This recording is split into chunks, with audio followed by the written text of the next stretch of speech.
Drugs నియంత్రణ కోసం ప్రత్యేక చర్యలు చేపడుతున్నామని డీజీపీ సివి ఆనంద్ తెలిపారు. వరంగల్ పోలీస్ కమిషనరేట్ పరిధిలో నక్సల్స్ పోరులో ప్రాణాలు కోల్పోయిన 28 మంది పోలీస్ సమరవీరుల కుటుంబాలతో డీజీపీ సమావేశమై వారి సమస్యలను తెలుసుకున్నారు.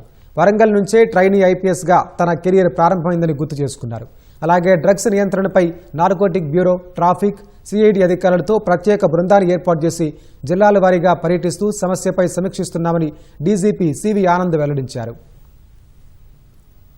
ఎవరైతే ఈ నక్సలైట్ వైలెన్స్ లో, మావోయిస్ట్ వైలెన్స్ లో చనిపోయారు గత 25-30 సంవత్సరాలు, ఆ కుటుంబ సభ్యులతో ఒక మీటింగ్ జరిపాం.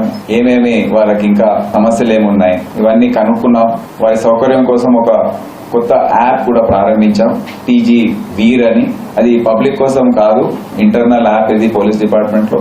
మన రాష్ట్ర వ్యాప్తంగా ఈ కుటుంబ సభ్యులు ఉన్నారు కనుక అందరికి కూడా ఈ సౌకర్యం అనేది కల్పించాం. దాంట్లో అనేక సమస్యలు వారు చెప్పారు, అవన్నీ నోట్ చేసుకున్నాం. ప్రభుత్వంతో మేము పరిశీలన చేసి ఒక ముందు తీసుకుపోవాలని అనుకుంటున్నాం.